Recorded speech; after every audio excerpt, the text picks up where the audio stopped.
Bismillahirrahmanirrahim. Assalamualaikum warahmatullahi wabarakatuh. Berjumpa lagi di Matematika, dan kali ini kita akan membahas tentang cara menyelesaikan SPLTV dengan metode Cramer atau metode determinan.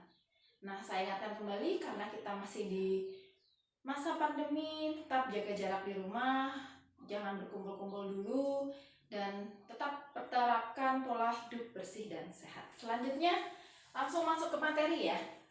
Cara menyelesaikan SPLTV dengan metode Cramer atau metode determinan. Bentuk umum dari SPLTV itu adalah A1X ditambah B1Y ditambah C1Z itu sama dengan D1.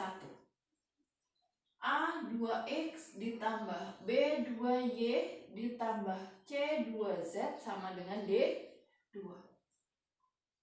A3X ditambah B3Y ditambah C3Z sama dengan D3, di mana A1, B1, C1, A2, B2, C2, A3, B3, C3 itu masing-masing adalah koefisien dari X, Y, dan Z pada ketiga persamaan SPLTV ya. Nah, selanjutnya, ketika sudah dalam bentuk model matematika, bentuk umum dari SPLTV seperti ini, ketika kita mau menggunakan cara Cramer, langkah yang pertama, ubah ini menjadi bentuk matriks ya. Ubah ini menjadi bentuk matriks. Jadi ini kita ubah menjadi bentuk matriks. Oke, kita ubah dalam bentuk matriks. Oke. Hasilnya kita tuliskan di sebelah kanan. Ada D1, D2, D3. Ini D1, D2, D3. Tetap ya. Itu untuk hasilnya. Kemudian untuk variabelnya yaitu X, Y, Z. Di sini X, Y, Z. Ya. Nah, untuk koefisiennya, untuk persamaan yang pertama kita tuliskan di baris yang pertama. Maka di sini A1, B1, ini C1. Koefisien untuk persamaan yang kedua di baris kedua. A2, B2, C2. Begitu juga yang ketiga. A3, B3, ini C3. Karena matriks ini itu diperoleh dari koefisien variabel yang ada, ini namanya adalah matriks koefisien. Ya, jadi ini dinamakan matriks koefisien. Ordo berapa? Karena di sini ada 3 baris dan 3 kolom. 1, 2, 3, berarti 3 baris.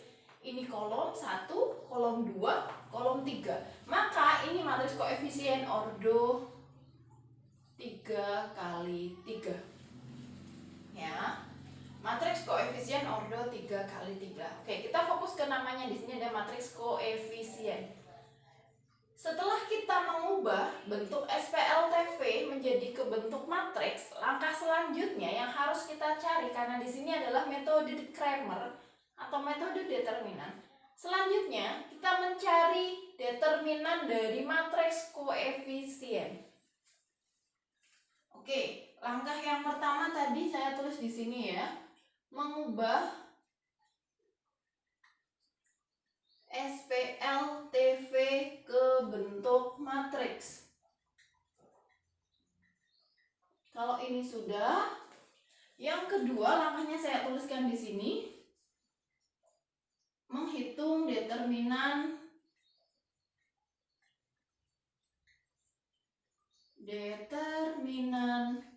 matriks koefisien.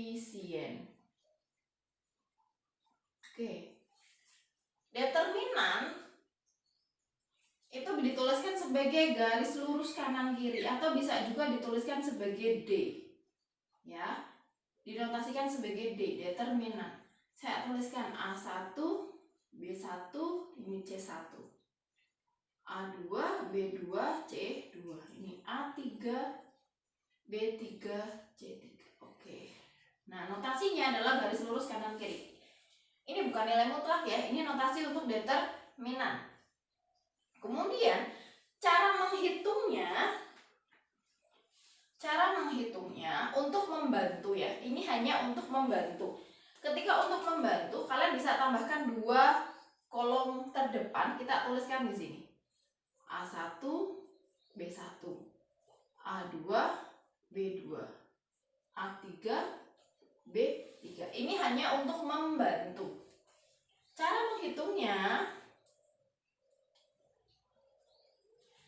menghitungnya ini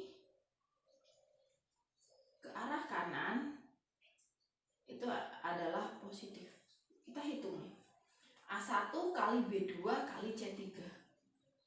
Berarti A1 kali B2 dikali C3. Ya, positif. Kemudian ini arah kanan dulu. Semuanya ke kanan dulu. Berarti ada ditambah B1 C2 A3 ya. B1 C2 A3. Kemudian masih ada satu lagi nih yang ke kanan. Nah, ditambah C1 A2 B3. A2 B3. Oke, yang arah ke kanan selesai. Sekarang tinggal yang arah ke kiri. Yang arah ke kiri saya pakai bolpen merah nih. Dari ini. Ya. Yang arah ke kiri itu berarti negatif, artinya berarti dikurangi. Dikurangi B1 A2 C3. B1 A2 C3. Kemudian masih ada lagi tidak? Ada nih, kiri lagi. A1 C2 B3. Yang ke kiri itu dikurangi. Dikurangi A1 C2 B3. Ini ya, A1 C2 B3. Ke kiri lagi, masih ada lagi ini. Nah, dikurangi C1 B2 A3. Ini cara menghitung untuk determinan ya.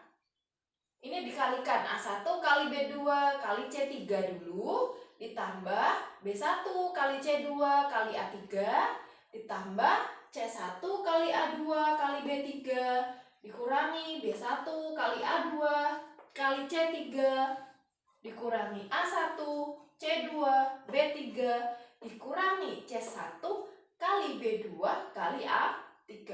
Nanti tinggal dihitung hasilnya. Kalau determinannya sudah ketemu, kita masuk ke langkah yang ketiga. Langkah yang ketiga. Ya, menghitung DX.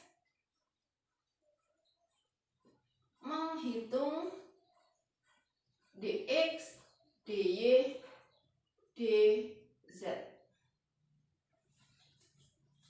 Oke. Untuk DX itu berarti determinan ya, determinan untuk mencari variabel X. Kita pakainya sama.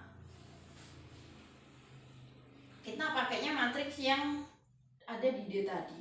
Yang membedakan apa? Yang membedakan untuk DX, kolom pertamanya, untuk DX, kolom pertamanya diubah dengan hasilnya, yaitu diganti dengan D1, D2, D3. Nah, saya tuliskan di sini pakai merah. D1, D2, D3. Untuk yang lain sama, berarti di sini B1, di sini B1, sini C1, sini B2, di sini C2, di sini B3, di sini C3. Kemudian cara mencari determinannya sama. Kalian bisa tuliskan 2 kolom yang terdepan ini, tuliskan di sini, terus cari determinannya sama dengan mencari determinan yang D tadi. Ya. Kemudian bagaimana dengan DY? DY pun sama. Yang membedakan itu untuk kolom kedua. Kalau DY, untuk DY kolom kedua ini diganti dengan hasilnya. Berarti di sini tetap A1, A2, A3. Ini tetap C1, C2, C3. Tinggal kolom yang kedua diganti menjadi D1, D2, D3. Oke, cara menghitungnya mencari determinan DY ini sama dengan ini ya. Kemudian DZ. DZ sama. Bedanya dia kolom ketiga yang diganti. Ini A1, B1, A2, B2, kemudian ada A3, B3. Ini berarti diganti D1, D2, D3. Caranya sama ya. Caranya sama. Lalu setelah mencari DX, DY, DZ, itu langkah selanjutnya bagaimana? Langkah keempat, menentukan X, Y, Z. Menentukan X, Y, dan Z. Oke, X itu diperoleh dari DX per D. Sedangkan Y diperoleh dari DY per D. Kemudian Z itu sendiri diperoleh dari DZ per D. Ya. Ini untuk secara keseluruhan untuk metode Cramer atau metode determinan. Jadi nanti kalian bisa memperoleh nilai X, Y, Z. Kalau sebelumnya itu dengan eliminasi, substitusi, atau gabungan, lah ini berarti kalian bisa menggunakan metode determinan. Bisa dipahami ya? Mungkin nanti kita akan lebih paham lagi ketika kita sudah masuk ke contoh soal. Itu saja untuk pembahasan metode Cramer secara konsepnya. Kita akan masuk langsung ke latihan soal di part 2 ya. Terima kasih, sekian untuk metode Cramer hari ini. Wassalamualaikum warahmatullahi wabarakatuh.